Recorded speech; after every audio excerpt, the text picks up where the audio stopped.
안녕하세요. 염치 없는 시댁 식구를 둔 30대 여성이에요. 남편과 저는 8년이란 시간을 친구로 보냈고 20대의 끝자락에 사귀는 사이가 되었습니다. 길다면 긴 시간을 알고 지낸 덕분인지 사귀는 동안 어느 다른 연인들과 같은 사소한 다툼이나 갈등조차도 없었고 사귄 지 2년 만에 결혼까지 약속했네요. 하지만 연애 때처럼 모든 것이 원만할 줄 알았던 제 생각과는 달리 본격적으로 결혼 준비에 들어가면서 당황스러운 상황을 맞닥뜨리게 되었습니다. 당시 저에겐 걱정이 하나 있었는데 그건 남편이 저를 어머님께 인사시키지 않는다는 거였어요. 연애 때야 그렇다 쳐도 결혼 이야기가 오가는 와중에도 도통 저를 어머님께 인사시킬 생각이 없는 남편의 모습이 이해가 되질 않았지요. 솔직히 자존심도 상했고요. 내 어디가 부족한가? 부끄러워서 이 사람이 자기 어머니한테 소개를 못 시키나. 그런 바보 같은 생각도 들더군요. 결국 제가 먼저 어머님께 인사를 드리고 싶다고 이야기하니 남편이 난처한 얼굴로 한참을 축벽거리더니 생각지도 못한 이야기를 꺼냈습니다. 남편이 말하기를 이미 자기가 어머님께 몇 차례고 만나고 있는 여자를 소개시키고 싶다 말씀드렸었대요. 하지만 어머님께서 어지간히 뜨뜻미지근하게 반응을 보이셨던 모양입니다. 남편 말로는 자기는 그런 반응에 익숙하대요. 남편이 어렸을 때부터 어머님께선 큰아들, 그러니까 아주버님의 일이 아니면 크게 관심을 주지 않으셨다면서요. 남편에게 3살 터울의 형이 있다는 사실은 진작에 알고 있었습니다. 하지만 제 앞에서 한 번도 아주버님에 관한 이야기를 한 적이 없었기에 막연히 형제간 사이가 안 좋은가 지레 짐작만 하고 있었지요. 남편이 한풀이하듯 털어놓은 바에 따르면 남편과 아주버님의 생일은 보름 정도 차이가 나거든요. 그런데 남편 말이 자기는 어려서 한 번도 자기 생일에 생일상을 받아본 적이 없답니다. 늘 아주버님 생일에 곁다리로 끼워서 축하를 받았다고요. 그렇다 보니 친구 하나 마음껏 초대할 수도 없었다며 어린 마음에 참 서러웠다 하더군요. 혹시 집안 사정이 어려웠던 건 아니냐고 남편에게 조심스레 물었으나 남편 말이 그건 절대로 아니랍니다. 아버님께서 살아계실 적에도 부유하진 않았어도 먹고 싶은 거 먹고 배우고 싶은 거 배우며 살았답니다. 그러다 남편이 중학교를 졸업할 무렵 아버님께서 돌아가셨는데 그때 당시에 4억 가까운 재산을 어머님께 남기셨다고 해요. 지금 어머님이 살고 계신 아파트도요. 하지만 이 돈에 관해서도 할 말이 참 많네요. 남편의 가슴에 한처럼 남은 또 다른 일은 대학에 관한 것이었습니다. 남편이 말하기를 아주버님은 어려서부터 공부 쪽엔 영 소질이 없었대요. 그럼에도 불구하고 어머님께선 그런 아주버님이 이 집안의 대들보이자 희망이라며 어떻게든 의사로 만들겠다 하셨다네요. 그렇게 의대에 보내겠다며 무려 삼수를 시키셨다고요. 여기까지 듣고 제가 하기 싫은 공부를 억지로 해야 했던 아주버님도 엄청 괴로우셨겠다 하니까 그것도 아니랍니다. 아주버님은 의대 갈 공부를 한다는 이유로 집에서 아주 왕처럼 행동했다네요. 동생은 물론이고 어머님까지 자기 몸종 부리듯 하면서 말이지요. 심지어 남편이 고3이 되었을 때도 예외가 없었다고요. 공부 좀 하려고 하면 아주버님이 이런저런 잔심부름을 시켜대고 자기 비위에 거스르는 일이라도 있으면 남편을 아주 쥐잡듯이 잡았다대요. 그런 상황에도 불구하고 남편은 대한민국에서 세 손가락 안에 들어가는 대학에 들어갔습니다. 다른 집이라면 얼싸안고 기뻐할 일이었겠지만 남편은 축하한다 말 한마디 들은 게 전부라 했어요. 하지만 남편을 더 힘들게 했던 건 이후로 어머님께서 머리를 싸매고 드러누우셨답니다. 당신 큰아들, 그러니까 아주버님이 얼마나 자존심이 상하고 속상해 하겠냐며. 심지어 남편의 졸업식 날 남편의 고등학교에서 남편 이름으로 플랜카드를 만들어 교문에 걸었는데 그걸 본 어머님이 직접 교장실에 찾아가 저 플랜카드를 당장 떼달라고 하셨답니다. 행여나 아주버님이 오고 가다 보기라도 하면 얼마나 기분이 나쁘겠냐면서요. 사정이 이렇다 보니 남편과 제 사이에 본격적으로 결혼 이야기가 오가기 시작했음에도 불구하고 남편은 통 저를 어머님께 소개할 엄두를 내지 못했던 거예요. 자기가 받은 상처를 저도 받게 되진 않을까 걱정이 되었다면서요. 하지만 오히려 이런 속사정을 듣고 나니 어떻게든 이 남자랑 결혼해서 잘 사는 모습을 보여드려야겠다. 그래서 어머님으로부터 남편이 인정을 받을 수 있게 해줘야겠다. 바보같이 그런 결심을 하게 되더군요. 어찌됐건 거절을 당할 때 당하더라도 제 입장에선 시어머니 되실 분에게 미리 인사를 드리러 가는 게 도리였으니 싫다는 남편을 설득해 연락을 드렸습니다. 아니나 다를까 남편의 말대로 어머님께선 꽤나 시큰둥한 반응을 보이셨어요. 결혼이야 뭐 둘이 좋으면 알아서 하면 되지 못하러 번거롭게 오냐는 식이셨습니다. 이후로도 두어 번 정도 더 연락을 드렸는데도 어머님께선 계속 그냥 상견례 때 보자는 식이셨고 결국 상견례 당일이 돼서야 저희 친정부모님과 어머님을 모시게 되었습니다. 어머님께서는 다 큰 애들이 알아서 하게 내버려 두자고 말씀하셨고 따로 도움은 못 주신다고 선을 그으셨어요. 저희 친정도 경제적으로 여유가 있던 상황은 아니었기에 그 부분에 있어서는 별다른 이야기가 나오지는 않았고요. 저희는 그렇게 양가의 도움 없이 오로지 저희의 힘으로 부부의 연을 맺었네요. 그리고 이후로 지금까지 3년이란 시간이 흘렀습니다. 3년 동안 힘든 시간도 있었지만 남편과 저 둘이 힘을 합쳐 열심히 살았어요. 서로가 모은 돈에 대출을 받아 수도권의 작은 아파트도 하나 장만했고 남편이 좀 더 큰 대기업으로 이직을 하면서 한마디로 먹고 사는 사정이 나아졌네요. 그 사이에 저도 회사에서 인정받아 승진도 했고요. 하지만 그토록 바라던 어머님으로부터 인정은 여전히 받지 못한 상황이었어요. 어머님께선 안즈나 서나 오로지 큰아들, 아주버님 걱정밖에 없으셨고 그런 아주버님 옆에 붙어 살아주는 형님이 고마워서 그러신 건지 입버릇처럼 큰며느리가 최고라 하시더군요. 그러다 얼마 전 아주버님께서 교통사고를 당하셨습니다. 병원에 2주 정도 입원을 해야 하는 상황이었는데 어머님께서 저에게 연락을 해오셨어요. 형님 혼자 아주버님 수발을 드느라 고생을 하고 있으니 저더러 한번 들여다보라는 것이었지요. 참고로 저희 아주버님네는 작은 식당을 운영하고 계셨습니다. 말이 나와서 말인데 그 식당도 어머님께서 차려주신 거예요. 앞서 말씀드렸다시피 저희 결혼할 때 어머님께서 1원 한 푼 안 보태주셨습니다. 어머님 돈 어머님 마음대로 쓰는 거라고 하지만 자식된 입장에서 참 서운하더라고요.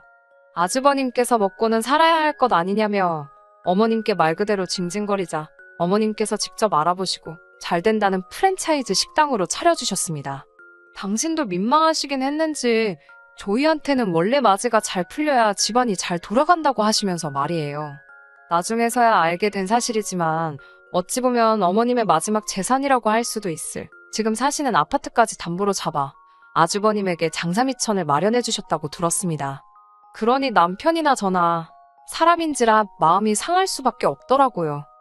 아무튼 그렇게 애틋한 아주버님이 병원에 누워 계시니 2달이 멀쩡히 돌아다니는 작은아들 작은며느리가 못마땅하셨던 모양입니다. 하루는 남편에게 하루는 저에게 전화를 걸어 가서 네 아주버님 좀 들여다보라. 네 형님 좀 도와줘라. 뻔히 남편이나 저나 직장생활하느라 정신없는 걸 아시면서 어찌 그런 말씀을 하시는지 기도 안 차더라고요. 그래도 아예 얼굴을 안 비쳤다간 오지게 욕이나 먹겠다 싶기도 했고 결국 며칠을 못 가보다가 주말이 되어서 찾아가게 되었습니다. 형님은 뭐 한다고 이제 왔냐며 입술이 대빨 나와 있었어요. 아주 죽어서 장례라도 치른다고 하면 그때 오지 그랬냐는 게 저희를 향한 형님의 첫 인사였고요. 어찌나 그 목소리에 원망이 가득한지 저도 모르게 죄송하다 할 뻔했네요. 저희가 병원에 도착하자 형님은 살았다는 듯이 간이용 침대에 걸터앉고는 저에게 이래라 저래라 심부름을 시키기 시작했습니다.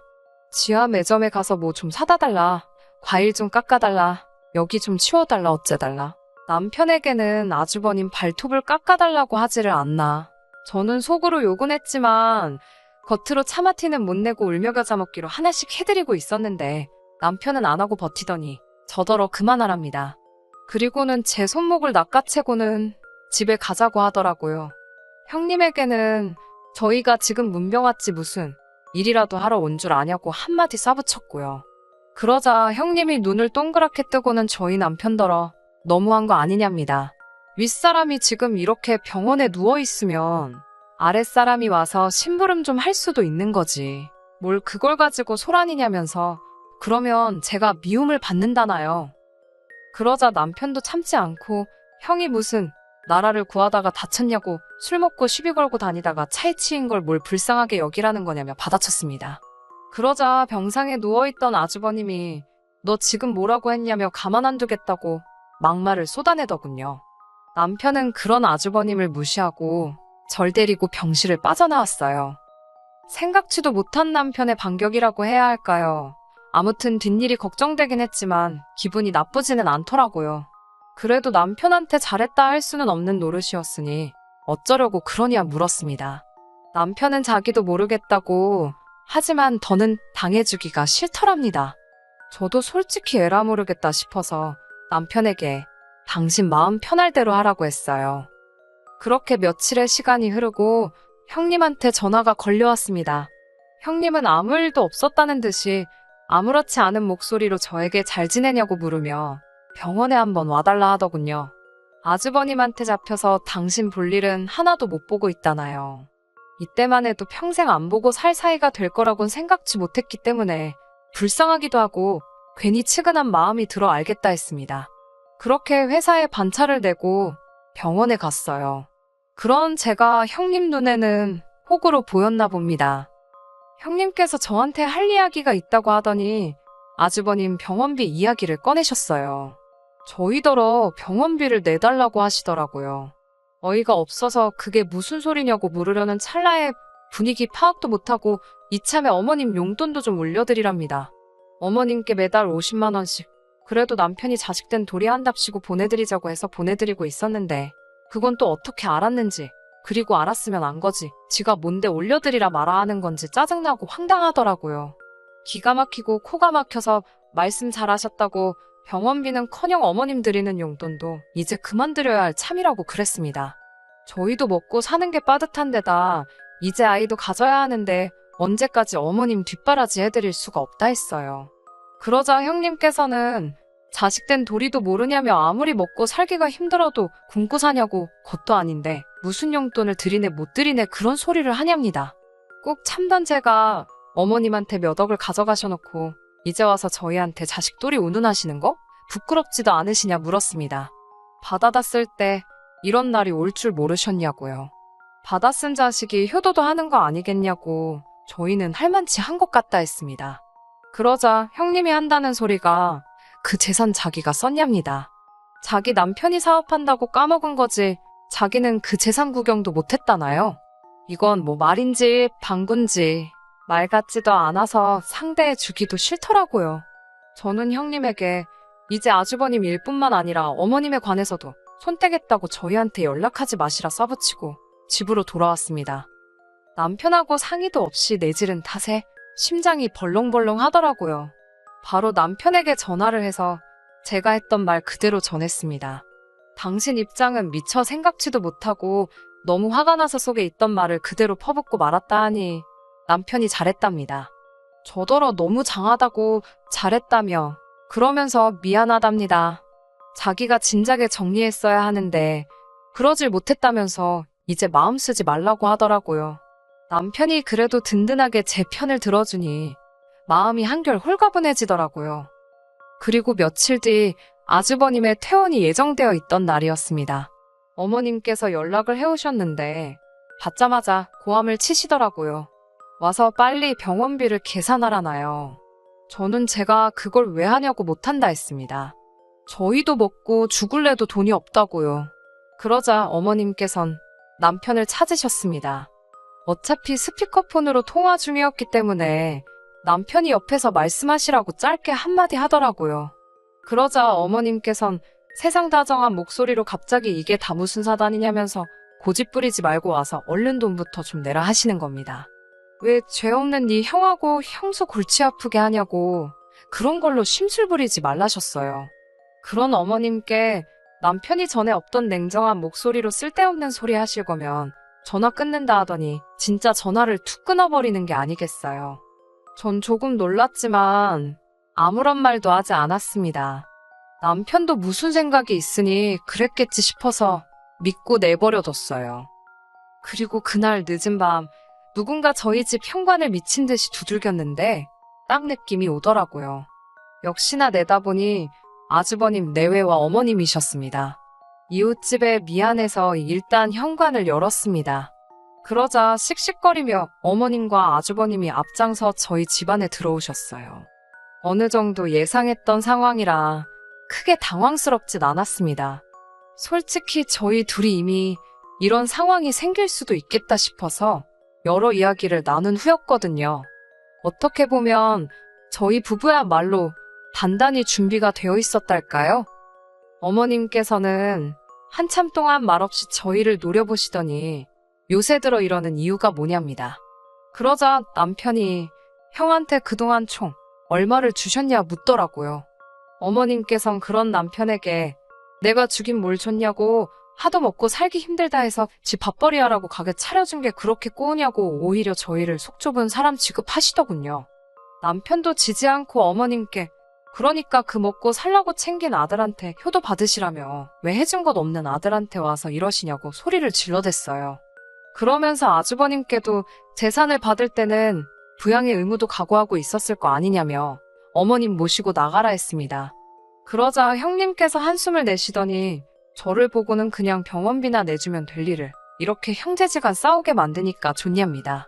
어머님이랑 형님이 쌍으로 저를 보며 여자 하나 잘못 들어와서 집안 꼴이 이게 뭐냐며 특히 형님께서는 저 때문에 착한 서방님이 아주 사람이 달라졌다며 자기가 다 속이 상한다고 어머님 앞에서 생쇼를 하더라니까요.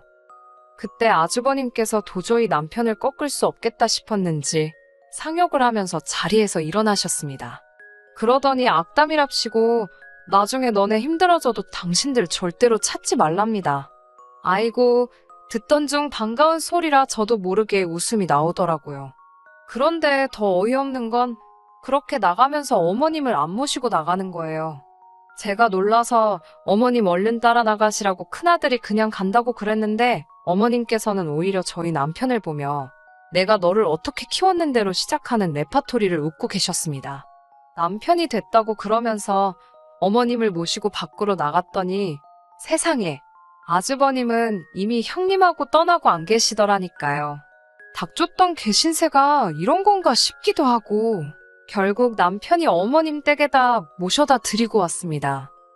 돌아온 남편에게 물으니 어머님께 형님한테 재산을 받아내시던 어떻게 하시던 2억을 만들어 달라고 했답니다. 제가 그런 말도 안 되는 소리를 하면 어쩌냐고 그러자 남편이 말하기를 어머님은 그런 마음 고생 좀 해보셔야 한답니다. 평생 자기가 겪은 서름에 비하면 아무것도 아니라면서요. 게다가 어머님께선 당신이 2억이 어디 있냐 하시면서 그러면 이참에 저희 집하고 살림을 합치자 그러시더래요. 당신 집 팔고 나오는 돈은 저희 다 갖고요. 하지만 저나 남편이나 그 집으로 대출받아 쓰신 것도 알고 여차하면 경매에 넘어갈 판인 것도 알고 있거든요.